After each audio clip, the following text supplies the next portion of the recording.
کجای دنیایی پر از عشق، دنیایی پر از خوشبختی، دنیایی که تمام هستیم رو برایش بخشیدم. صدبرگ سفید آرزوهایم کجایی آخر؟ چرا ترکم ساختی؟ چرا یک مراتب نپرسیدی که آیا طاقت چنین درد را دارم؟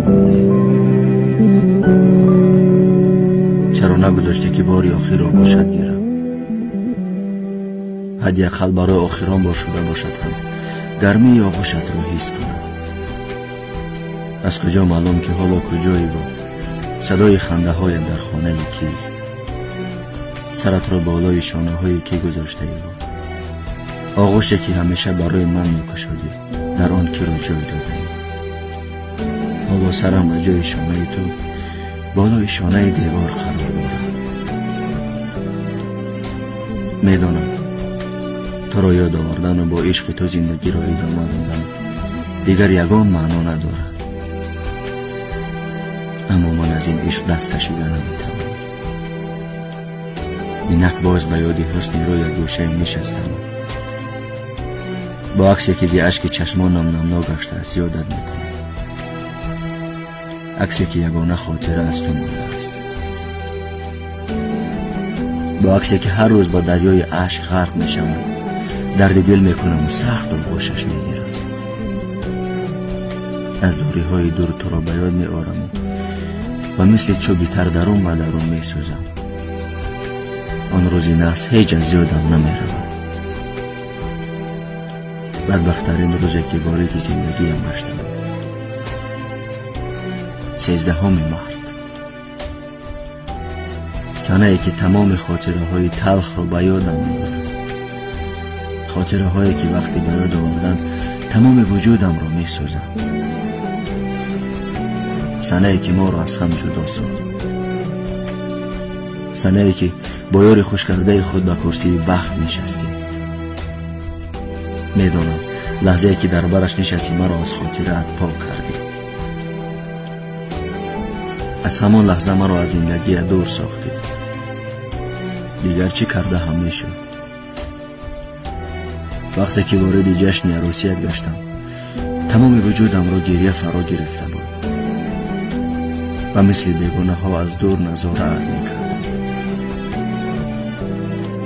شما به سوی هم تبسم میکرد، من باشم از میان مردم تبسم های زیبایت را تماشا میکردم و اشک میریختم. زگیریه بسیار تمام لباسم پر از نم شده،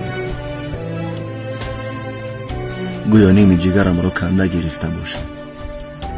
لحظه ای که دستانش را بالای دستانت میگذاشت تا خود نکرده چشمانم را میبستم.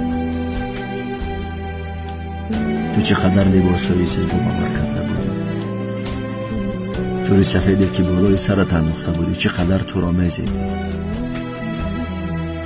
اشک چشمانم نگذاشت سیمایت را باری آخر ببینم.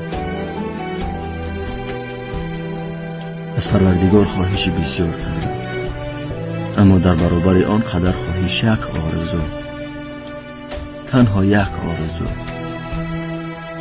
آن هم باشد آرزوی با تو بودن.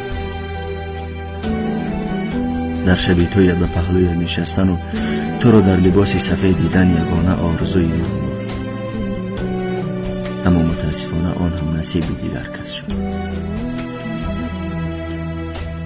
چرا دنیا بر من این قدر بدبین است که هر لحظه اش برایم بدبختی ایجاد میکند؟ برای رسیدن به هدف خویش همیشه مانع ها رو پیش می آورد. چرا آخر؟ از زندگی شکوه ها دارم، اما چه علاج؟ برای دوست داشتنم معذرت میخواهم. ببخش که تو را مدت 39 ماه انتظار شدم. از عشقت ساختم، براحت اشک ریختم. اینک باز بهار آمد و اما 13 را با خدا آورد، اما این 13 از دیگرش فرق دارد. این دفعه تویینه و ماتم مرگ من خواهد شد. سخنی که هیچ وقت برایت نگفتم. همکنون پیش از رفتنم خواهم گفت. برایت خوشبختی میخوام. آرزوی بهترین ها را دارم. این را فراموش مکن. همیشه یادم میکنم و چشمانم را به راه آمدنم میدوزم.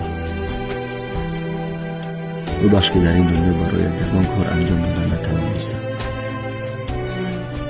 شاید در قیامت به هم واخورم و از دستم یگان چیز آید. با تمام هستیم دوستت می‌دارم. همیشه تو را انتظارم. خدا حافظ شکست من. خدا حافظ در و دیوار. و یاد اول